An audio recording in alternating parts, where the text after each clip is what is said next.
That memo didn't circulate widely. It wasn't meant to. 3 names, 1 directive, no timestamp, no signature. Just a note that Catherine Elwood was no longer to be scheduled for unsupervised shifts, nor permitted to file solo transfer paperwork. But what struck one of the managers, an older officer named Miles, wasn't what the memo said. It was what it assumed. Catherine wasn't being asked for a statement. She wasn't being interrogated. She was being phased, quietly, precisely, as if the system wasn't trying to uncover something, but to contain it. 2 days later, the backup server connected to the medical wing's surveillance feed suffered a power interruption. The IT report blamed outdated cabling, but a junior technician swore he'd seen the footage buffering right before the drive went dead. In the footage, a figure in uniform entering the restricted medical cell at 02:11 a.m. Not a nurse, not scheduled, and walking with a gait unmistakably like Catherine's. Still, no one said her name. Not yet. Not officially. But in the hallway chatter, in the glances during shift briefings, in the way one officer stepped aside when she passed, something had shifted. Briar Hill wasn't built on confrontations. It thrived on subtle removal, on watching who stopped showing up.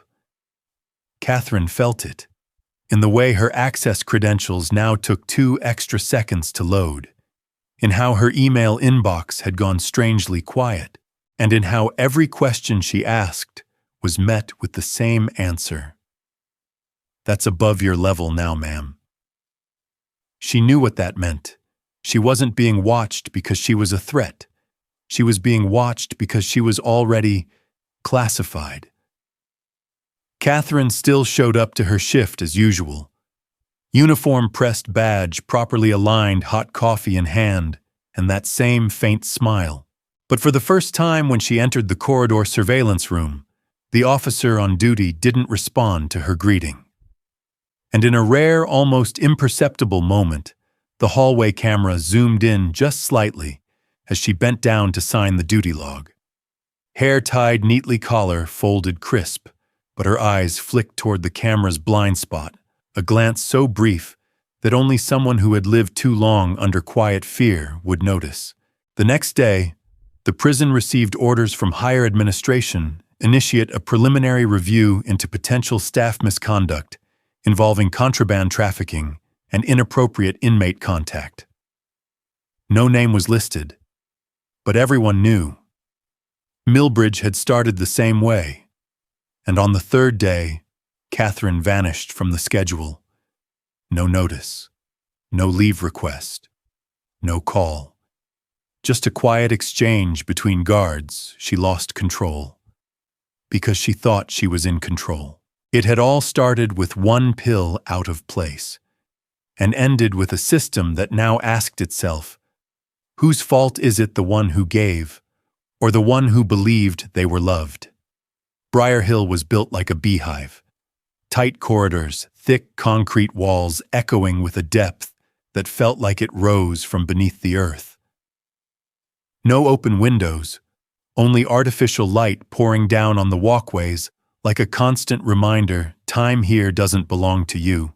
Cameras were everywhere, but anyone who'd worked long enough knew the things that mattered were often the ones never caught on tape. In Briar Hill, rules didn't just live in policy binders. They lived in body language and silences between shifts, in a nod at the bend of a hallway where no one was meant to be. A glance from a shift supervisor could mean keep going or start backing away. Even a passing joke could sort you into the right faction or the wrong one. Catherine Elwood wasn't new. She had once been frontline staff, the trusted one. The officer assigned to escort high-risk inmates to medical checks, to hand-deliver sealed files to the warden's office, to participate in surprise cell sweeps without blinking.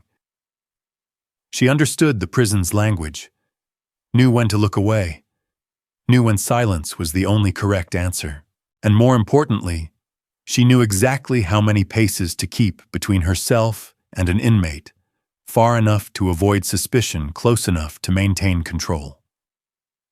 But those who follow the rules the tightest are often the ones easiest to fracture by a single moment off rhythm. Briar Hill had a unit called Block E, the quiet block. No one screamed there. No one cried out. Those placed inside weren't there because they were dangerous, but because they'd been behaviorally stabilized to the point of requiring less supervision. The irony, the lowest risk wing was where the highest stakes exchanges took place, because silence in Briar Hill was the perfect camouflage. Both inmates connected to Catherine had spent time there, one for demonstrated reform, the other for assisting with inventory. But no one was really counting anything there. Inside Briar Hill's logic, Catherine had been known as the one who doesn't ask. She never asked why she was scheduled for graveyard shifts at 2 a.m. Never asked why some transfers came handwritten, bypassing the system entirely. Never asked why medical records sometimes showed inmates admitted without a single line under reason for visit. That silence, initially a mark of discipline, evolved into quiet complicity, and eventually it became her most exploitable vulnerability. Once in the break room, a co-worker had joked, "You ever notice how that perfume of yours haunts the hallway?" Catherine had laughed. "Maybe I've just been here too long." Old scents stopped standing out. She didn't know then that scent had stopped being personal. It had become evidence. Briar Hill didn't punish with penalties. It punished by keeping you just long enough to forget where your lines used to be. And Catherine was no exception. It all started with one mistake: she forgot to lock the door. The auxiliary medical room on the second floor of Block E had no cameras. It was used only for minor incidents, sprains, headaches, heat exhaustion. Nothing serious. And precisely because of that, no one watched it closely. That day, Darnell Hughes, known among staff as calm to the point of unreadable, was brought in for a blood pressure check. The on-call physician was absent. Catherine was the only one with him. She locked the door as always. But when she left and realized she'd forgotten her pen, she turned back this time without closing it behind her. When she re-entered, Darnell was no longer seated on the examination table. He stood near the window, holding his own medical file. "They wrote I have insomnia," he said. "But no one asked me why." He glanced over his shoulder. "You think it's the prison lights, or the voice that walks past my cell every night at 3 a.m.? She said nothing. The question wasn't meant to be answered. Then he turned back and placed the folder down. "Have you ever lost sleep because you felt there was nothing left worth waiting for? No threat, no sarcasm. Just a man, a prisoner, speaking about something that wasn't supposed to exist behind these walls, feeling." She didn't report the incident, didn't log that the exam ran 12 minutes longer than scheduled. She told herself it was just a conversation, nothing more. But the next time she saw Darnell in the Block E corridor, he gave a quiet smile. No greeting, just a gaze that lingered like they'd shared something unwritable. Then came the second time. One late-night shift, she found a small card slid under the break room door. No name, just a rough sketch of a steaming coffee cup and a line scribbled beside it. "Sometimes warmth doesn't need sugar." She almost threw it away, but then slipped it into her coat pocket, not for its meaning, but because the handwriting resembled the one in Darnell's medical forms. That night, she took it home, said nothing, slipped it into the drawer with forgotten things, an old lighter, a photo with her mother, a broken voice recorder. The following week, Darnell was assigned to help clean the old pharmaceutical storeroom, a task rarely given to inmates. But his petition for internal community rehabilitation had been approved. Signed by Catherine. Reason eligible for supervised engagement. No one checked. No one questioned. Another time, as they inspected the shelves together, their hands brushed. Just once. But this time she didn't pull away first. He looked at her, didn't ask. She bent down, pretending to read medication labels.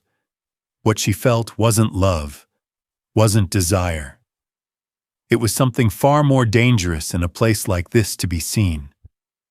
Not as Officer Elwood, not as the night shift, but simply as a person. And that more than anything else was the most dangerous feeling in a prison like Briar Hill. Not because you'd broken the rules, but because you'd allowed yourself to feel something in a place built to extinguish exactly that. In a place like Briar Hill, every action leaves a stitch. And if you stitch long enough, you stop knowing where the wound ends and where the thread begins. Catherine had crossed that line without realizing it. The third time they met in the storeroom, Darnell said nothing. He simply placed a slightly compressed pill container on the shelf, creased just enough to raise suspicion during inspection. "What's in it?" she asked, her voice more brittle than usual. He looked at her. This time his gaze wasn't soft, wasn't coaxing. It was a reminder. "You already know, Catherine. Stop pretending you don't." She picked up the container. Her hand trembled. Not from fear, but from the quiet terror of asking herself why she was still standing there. That night she looked at herself in the mirror. 31, straight hair, chapped lips, shadows under her eyes. A woman who once vowed to never let emotion interfere with the job, but the question echoed anyway. If all I wanted was for someone to care, was that wrong? If all I needed was a glance that felt real, no matter who it came from, am I to blame? Or just trying to survive? Things grew more tangled when the second presence emerged. Leon Tucker, the inmate, once caught running a club drug network. Intelligent, reserved, read philosophy, and most crucially, the one referenced in a scribbled note hidden in a loaf of bread, told him he was the only one. One night, while Catherine was doing rounds, Leon stood at the far end of the corridor. Didn't speak, didn't break any rule, just watched her. And then spoke soft as a breeze but heavy like a verdict. "If you don't choose, they'll choose for you." In that moment, Catherine understood she had been exposed, not by the system, but by the very people she once believed she could control. Between Darnell and Leon, no one said it aloud. There was no confrontation, but the prison began altering work assignments, shuffling room placements, and initiating random cross-checks between the two men. Catherine was no longer the silent orchestrator. She had become the tether between two wires, both live, and the current was no longer hers to manage. One morning, tucked inside the drawer of her monitoring desk, she found something unfamiliar. A small package wrapped in wax paper, sealed tight, scentless. She didn't open it, but from its weight, its texture, she knew this wasn't prescription medication. Alongside it was a slip of paper bearing a single sentence. "He's testing your loyalty." "I'm not." She sat still. Her fingers didn't release the packet. Her eyes drifted toward the narrow window, where the artificial light pooled in with sterile precision. For the first time, Catherine no longer felt like the one in control, no longer the one who doesn't ask. She had become a variable pulled between two men who didn't truly need her affection, only the confirmation that she had chosen them. And in that game, the risk wasn't being exposed. It was being betrayed by the very emotions she once believed were real. That night, she didn't go home. She stayed in the break room, hands wrapped around a cup of tea. Not to drink, just to feel the warmth, the last thing in her day that reminded her she was still human. 3 a.m., the click of a turning lock echoed faintly from the hallway. Not loud, not out of place, but enough to jolt Catherine upright, her heart pounding like someone had struck her chest from the inside. She sat in bed, drenched in cold sweat. She didn't turn on the light, didn't open the door, This wasn't the first time. And it wasn't a dream anymore. It was a ritual, an echo repeated just often enough to make her wonder if someone was standing outside each night simply to make sure. She still felt fear. Catherine began losing sleep. At first, just a few nights, then full weeks. Sleeping pills no longer worked. She tried breathing exercises, journaling ambient music, but nothing helped once her mind began to reconstruct the prison in distorted, more terrifying forms. She saw Darnell in the storeroom, eyes black, unmoving, holding a crumpled wax packet inside it, her own heart still beating. She saw Leon smile without moving his mouth. His voice came from behind the wall. "If you don't choose, I will." Waking, she no longer recognized herself. A correctional officer, a co-conspirator, or just a lonely woman clinging to any shape of identity reflected in the eyes of the incarcerated, at work cracks began to show. A fellow officer, once warm, now avoided meals with her. Internal meetings happened without her. Her shifts became irregular, clustered night duties, canceled rest days, no explanations. When she asked, no one answered. Only one line repeated new directives from above. She attempted to access the internal scheduling system. Her permissions had been limited. Even Darnell and Leon's files were locked. On screen, access restricted. Confidential inquiry in progress. Back in the staff room, she opened her locker. Inside the drawer, a small piece of paper. No words. Just the faint imprint of red lipstick on white. No sender. No note. But Catherine understood. They knew. She began questioning everything. Had a camera captured something? Had this all been a setup from the start? Were Darnell and Leon not adversaries but performers in a shared script? And worst of all, had she placed herself at the center, simply because she wanted to matter to someone? One night she submitted a request for temporary leave, not to run, just to breathe. The request was denied. She received only a single-line email. "At this time, your role is essential. Please remain in position. Further transitions will be communicated when appropriate." And with that, Catherine understood. They didn't want her gone. Not because she had value, but because they hadn't finished disassembling her yet. In this system, punishment doesn't always arrive with handcuffs. Sometimes it's orchestrated solitude, curated coldness, and silence. With intent. Morning shift. The hallway in D-Wing was unusually quiet. A prisoner was reported as temporarily missing due to medical relocation, but no one had seen a transport van. No one had signed a transfer form, and in the system, there was no name. Catherine wasn't assigned that shift, but she passed through the corridor because the elevator on the first floor was out of order. That's when she saw it, a gray steel door, unlabeled, unmarked, slightly ajar. Inside, yellowed light spilled over thick layers of dust. No voices, just the soft, rhythmic creak of a ceiling fan turning an echo from a room long forgotten or deliberately erased. She stepped in. No one stopped her. The room was small. One outdated control panel, 2 grainy CRT monitors, a line of locked filing cabinets. On the desk, a scattered pile of papers, most without titles. But in the middle of the mess lay a black USB drive unmarked. Her instincts told her to walk away. Leave the room. Shut the door. But fear had already been replaced by something colder clarity. She knew if she didn't face what was inside, she'd remain controlled by something she couldn't name. She slipped the USB into the inner lining of her uniform. Returned to the monitoring station, said nothing. That night in her apartment, Catherine plugged the USB into her personal laptop. No folders, no labels, just a single video file. Runtime 14 minutes, 2 seconds.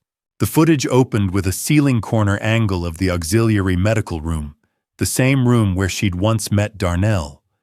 No system watermark. No timestamp. But unmistakable, the footage was captured from a camera not listed in the official grid. On screen, Catherine standing leaning over a folder. Darnell seated beside the bed, eyes following her.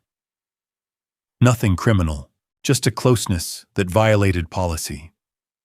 A glance that lingered too long, and a hand, hers, resting gently on his for 2 full seconds. 2 seconds. Enough to become invisible evidence. At the end of the footage, an audio clip played separate from the video. A woman's voice, emotional response levels stable. Phase 1 contact complete. Recommend transition to Level 2 behavioral observation. No mention of Catherine's name, no identifiers. But she knew that voice. It belonged to Marion Ellis, the former behavioral coordinator, recently reassigned internally. And suddenly, Catherine understood she had never been seduced. She had been studied. Catherine sat motionless. Her heart wasn't pounding from fear, but from something far worse. A hollow realization she was never the one observing them. She was the one being observed. From the beginning, everything Darnell's reassignment lay on sudden transfer to her block. Her abrupt shift changes the strange items that surfaced, even this anonymous USB. None of it was coincidence. It was a sequence, a controlled behavioral test to see how she would respond when placed in a high-emotion, policy-violating scenario. She hadn't stumbled into misconduct. She had been positioned within it. She wasn't pulled into the middle because she failed. She was placed there so they could study what would happen when someone who believed herself incorruptible began to waver. Millbridge had done it before. So had Southbourne. And now Briar Hill was conducting its own iteration. Catherine wasn't a guard who crossed the line. She was the next test subject in a long corridor of institutional manipulation. That night she opened her notebook and wrote a single line. I thought I held the key. But maybe I was only a door in their maze. Monday. 6:30 a.m. Catherine's shift began earlier than usual. She didn't ask why. The summons hadn't come from her shift captain, but from someone under the Regional Coordination Division. A name only those who've heard it whispered know isn't administrative. It's supervisory. The meeting took place in room B219, a former archive room recently repurposed for conversations not officially scheduled. Inside were 3 people. No files, no invitations, just a round table, a cold cup of coffee, and a single-page printout placed perfectly in the center: Behavioral Confidentiality and Internal Compliance Support Agreement. Her name was typed beneath. Not a single character wrong.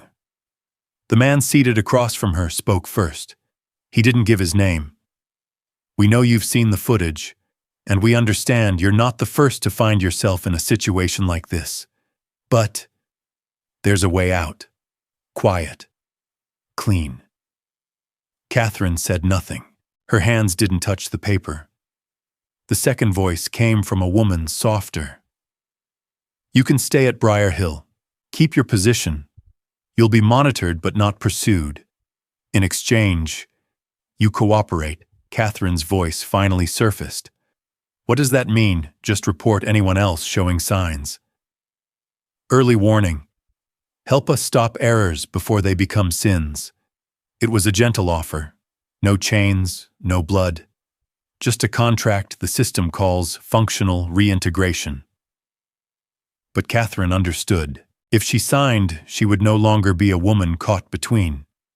She would become a shadow retained not because she was forgiven, but because she was useful in controlling those weaker than she had once been. She asked, and if I refuse? The man smiled, a toothless smile. We don't remove people, but the system adjusts. Those who no longer fit eventually find they have no place to stand. No one fires them. They just stop showing up. When Catherine left the room, the paper still sat on the table, unsigned. But she knew she had been seen. And once someone has been seen for what they truly are, all the doors labeled neutral quietly close behind them. By noon, her internal account was flagged for a password reset. No notification, no explanation. Just one more thread cut between her and the power she used to hold. That evening, inside her locker, a plain envelope. No signature. One line on a folded note. The first to cooperate is never harmed, but the one who refuses always has something to hide. She stood there holding the paper, not afraid, just tired. Tired of knowing she'd gone too far past allies, past exit routes, and that choices now weren't about right or wrong, but about deciding how she'd be consumed. Either vanish like a woman who failed, or live on as the mirror others are forced to look into, learning how to step around the same cracks she once left behind. Wednesday, 7:02 a.m. Internal HR called Catherine in. No email, no calendar invite. Just a message over the staff radio. Elwood, assignment update, report to coordination. She entered the room. On the table, a slim file already labeled N. Brady, Junior Behavioral Supervisor, Internal Observation Track. The coordinator offered a slight smile. You know the process, Catherine. Every new hire needs a mentor. We thought, no one better suited than you. Nina Brady, 26, fresh from Briarhill East's supervisory program. Sharp, confident, clear voice, bright eyes, a younger version of Catherine before the fracture. Their first meeting was in administration. A handshake. Light, steady, cold. Not because Catherine disliked her, but because in Nina's gaze, she saw something painfully intact. Intact enough to be dangerous. Innocence so pristine it begged to be marked. Just like she once was. After a few days of preliminary shadowing, Catherine was given discretionary observational authority over Nina's shifts, especially during interactions with high-risk inmates. Weekly reports were to be filed directly to the Behavioral Review Office. No intermediaries. Officially, it was early leadership exposure. But Catherine understood she had just stepped into the seat Marion once occupied, evaluating her. That evening, Nina asked, "Did you ever feel like you were being tested instead of trusted?" Catherine paused, then answered, "We're all being tested, Nina. The difference is, some of us know it, some don't yet." On their third shift, Catherine watched Nina speak with an inmate, Devon Marks. Young, composed, disarming smile, flagged as a boundary-testing personality. The conversation lasted too long. Catherine didn't interrupt. She simply noted it. After the shift, she sat before the evaluation form, fingers poised over the keyboard. The first sentence began, "Brady maintained professional distance, except for one prolonged observation lasting 3 minutes, possibly due to inexperience," or she stopped.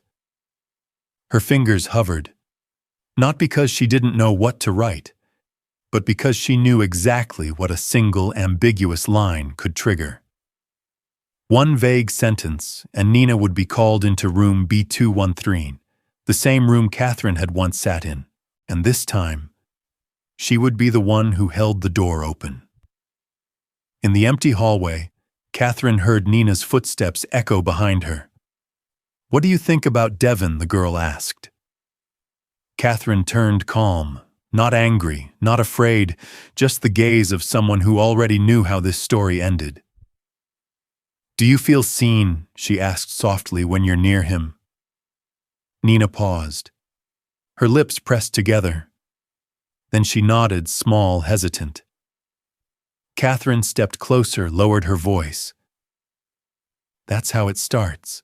That night, Catherine opened her terminal and typed a single line into the observation report. "Brady exhibits early signs of positive emotional engagement during inmate interaction.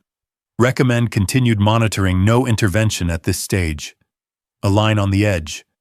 Neither a rescue nor a betrayal. Just enough for the system to decide what it already intended. She closed the file, leaned back in the chair, eyes drifting upward toward the cracked ceiling of the staff room, and for the first time she understood the system hadn't spared her to reintegrate her. It had spared her to turn her into a tool of quiet execution against herself through someone else. Catherine stopped documenting. She simply observed. And in that observation, she saw things that didn't need to be written to be true. Nina began staying past her shift unprompted. Each conversation with Devon lit something in her eyes Catherine thought she'd forgotten existed. And then, the convenient overlaps Devon reassigned to Nina's area, though the official log said he should be in Block C. No one adjusted the records. No one raised questions. But Catherine knew the stage was set. Nina was the new lead. On day 14th, Catherine saw Nina exit the archive room without logging it. Her sleeves slightly wrinkled, her eyes unfocused. Catherine had once looked the same. On day 16th, a slip of paper appeared in Catherine's locker.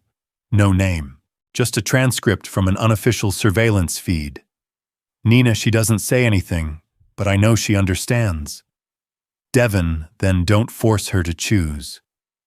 Nina, what do you mean, Devon? I mean, if she once broke the rules for someone, she already knows what silence really costs. Catherine held the note. She didn't tear it, didn't file it away. Just sat in silence. Because she understood one thing Devon knew. Nina was being tested, and Catherine was being watched for how she would respond to Nina. On day 17th, Devon was suddenly transferred to isolation. The official reason, inappropriate verbal conduct towards staff. No complaint form, no incident report. Just the look in Nina's eyes when she heard not shock, but panic. That evening, Nina came to Catherine. She didn't ask anything, just sat beside her, hands clutching the hem of her shirt. For a long while, she said nothing, then barely above a whisper, "You know what's happening, don't you?" Catherine didn't answer, didn't nod, didn't shake her head. She simply asked, "What did you give him?" Nina went still. Then the tears came, not loud, but full. It wasn't anything dangerous, just a piece of paper, a few lines of poetry. I wanted him to know I wasn't just a name in a uniform. Catherine stood up, not to scold, not to protect, but to look at the girl beside her as if peering into a misplaced reflection of her former self. That she said softly is exactly when they flip the script on you, Nina. When you start believing it's about emotion, but they'll rewrite it as a violation, a deviation, emotional instability, and then a file. The next day, Nina didn't show up for her shift. The roster had only a single line transferred, discretion advised. No one asked, no one called. She had vanished, just like Catherine once nearly had. Not punished, just unmentioned. Catherine returned to her room and opened her personal locker. The old packet of herbal tea was still there. The USB drive untouched, still tucked inside its small case. And for the first time, she plugged it in again. She watched the old footage, her own hand reaching out, resting lightly on Darnell's. Her eyes in that moment. And now she finally understood she had never truly loved him. She had only been desperate enough to believe that being seen was enough. Millbridge, Southbourne, Briar Hill, 3 prisons, 3 incidents, 3 women who thought they were the ones in control. But Catherine was the only one left to witness the loop play out again. 3 days after Nina was transferred, her name wasn't mentioned again. The schedule was updated. Her personnel file scrubbed from the internal system. Her email deactivated. It was as if she had never existed, but Catherine had seen this before. Frankie in Southbourne, Joanne in Millbridge, and now Nina. Each erased without a trace. Because here some people aren't punished. They're permitted to slip out of memory. Thursday morning, inside Catherine's locker was a plain white envelope. No letter, no written warning. Just a small voice recorder, the kind used in internal investigations. Unmarked, no serial number. She hesitated, then pressed play. The voice on the tape was indistinct, but the content was clear. It was an internal call. She knows about the third-floor camera, the first video, and the behavioral review recording. She has a copy. We need to intervene before she uses it the wrong way. Timeline: she's flagged for mandatory regional transfer after next week's review. The recording clicked off. No more. Catherine stood still, not afraid, not angry. Just a quiet, visceral certainty they had set a date. She had only days left. That afternoon, she went to Central Surveillance, pretended to check the logbook. While doing so, her hand slipped beneath the shelf into a blind spot no camera could see. A folded slip of paper was already waiting. A single line written in pale blue ink: "We once tried to tell the truth, but they don't care about truth, only about who dares hold it too long." No signature, no initials. That night, Catherine didn't sleep. She gathered everything. The USB video from Corridor Zoo. Unofficial surveillance footage. Behavior logs, her own Nina's. Secret notes she had photographed from the bathroom wall in Unit C. She packed them into a cloth pouch, tucked it beside the tea, and a dismantled phone with no SIM. She didn't plan to send it. Not yet. But she knew when they came, they'd erase every trace before she even had a chance to scream. Friday morning.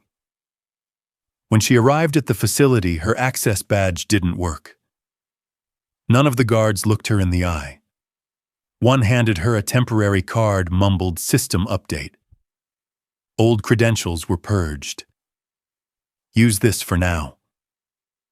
Catherine examined the card. No name.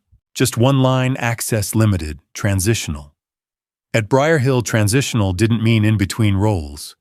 It meant waiting to be erased.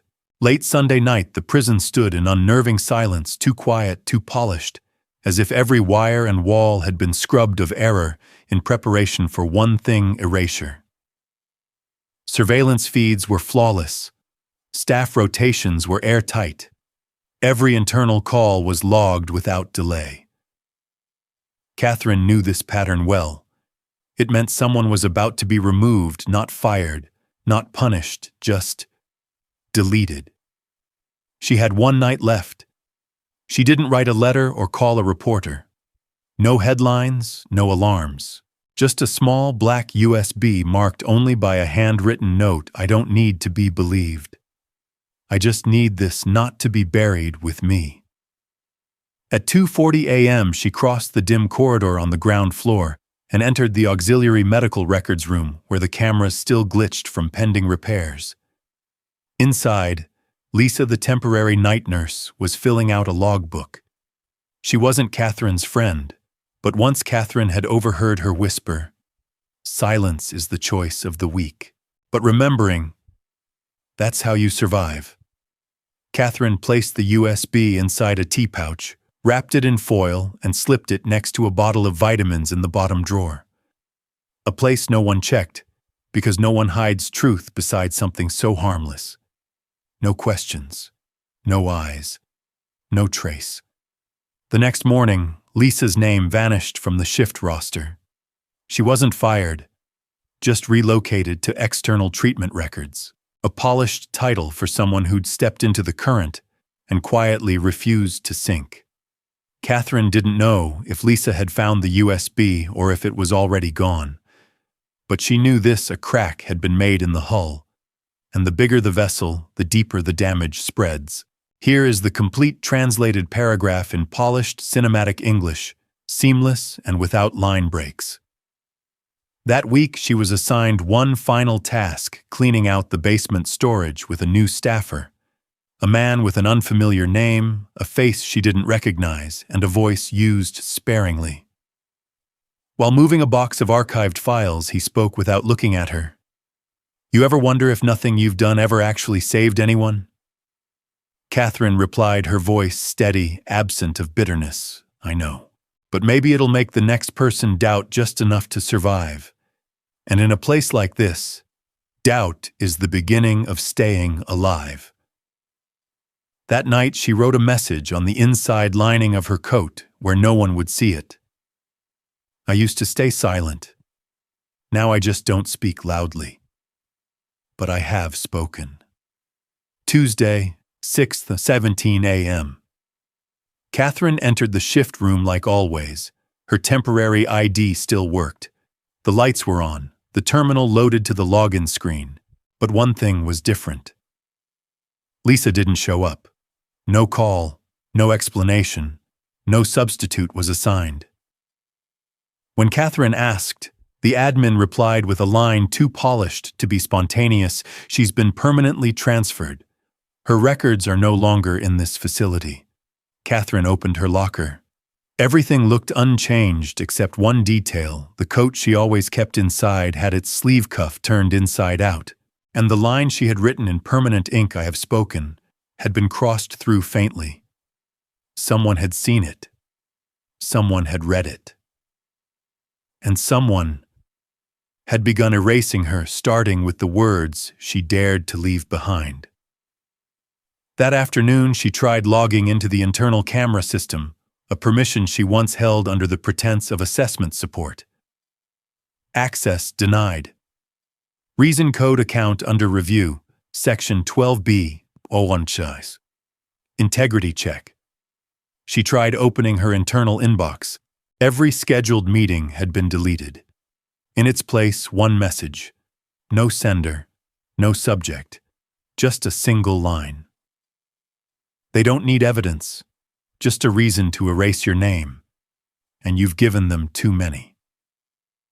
She sat back, eyes fixed on the ceiling, ears echoing with the memory of Lisa's soft laugh in the hallway, the last one she'd heard. A mundane sound. But in Catherine's mind now, it echoed like the final cell door clicking shut. The next morning, her door didn't open with a badge, but with a metal key. A mid-level supervisor walked in, handed her an envelope. No greeting, no eye contact. Sign for it. You've been reassigned to the records archive. No inmate contact. No night shifts. No behavioral system access. Catherine didn't speak. She just looked at the last line on the form, duration indefinite pending review. A cleaner way of saying you're still here but already neutralized. That night in her small apartment, Catherine sat at her desk. In front of her was a quiet inventory of everything she once knew. The names of those who vanished the video with no system watermark. The scanned anonymous notes, the USB she'd already handed off. And herself no longer a person granted entry into any room that truly mattered. A final message appeared on her personal phone. No number. No network. Just a single line: "You are not being punished. You're just taken off the board." But pieces that don't move sometimes scare the player most. She didn't reply, didn't delete the message. She saved it, set it as her wallpaper, then wrote one last line in her notebook: "I didn't disappear. I just stopped existing where they wanted me silent." Week 2 in the records room. No more slamming steel doors. No more surveillance stairs. No more scent of sweat and disinfectant. Only files, paper, dust. Catherine sat alone, sorting through battered archive boxes from years past. Each folder held a name: inmates, staff, retirees, the transferred, and many, far too many, whose names never appeared in any official report again. That afternoon, while flipping through a file marked ML 2019, she found a memo without a heading, just a code ARP382, Behavioral Study Flag. No signatures, no logos, just cold text, subject ML, shows non-compliant emotional response to evaluative structure. Recommend altering observation role. Initiate through intimate relational simulation. Phase 2. Allow subject to believe they are in control. Below it, a faded photo side profile of Frankie. Frankie, the one who vanished without a single official note. The one Catherine once believed was the first casualty. The one who'd left her the USB in Corridor Z, the artifact that began everything. Back then, she thought she was uncovering the truth for Frankie. But now, with this file in hand, she saw it differently. Frankie wasn't just a subject. He was the first to break the design. And for that, he was erased from the system like a conscious error. At the bottom of the file, a piece of handwritten paper was clipped clearly, not part of the official documents. The ink had blurred the strokes uneven. If someone finds this, it means I've run out of time. I didn't write the truth to change the system. I wrote it so one person would know they chose you. Because you're like me. Not because you're weak, but because you survived too damn well, Catherine. No signature, none needed. She knew who it was. She sat still, hands gripping the folder, eyes wide, not from surprise, but because for the first time in this entire ordeal, someone had seen her not as part of the system, but as a person. The truth buried beneath everything wasn't in the footage or the hidden cameras or the behavioral experiments. The truth was, every system built to control always leaks, and the ones who survive long enough to see the leak are always the first to be tested. Catherine closed the file. She didn't report it. She didn't scan it. She simply wrote a line on the back cover with a pencil, "I'm still alive. And I still remember." Frankie's file remained on the desk. It hadn't been retrieved. It had no tracking code, which meant the system had forgotten him, or chosen to. Catherine looked at the blurred handwriting again. They chose you because you survived too well, Catherine. She didn't cry. She didn't tremble. She simply sat in silence, as if listening to her own breath in a room where every sound could be recorded. The next morning, she was summoned to the central office. No warning. The head of internal coordination, someone who hadn't spoken to her directly in over 2 years, was waiting, hands resting on a slim file. On the desk lay a printed form, Internal Reassimilation Agreement, Internal Observation Program.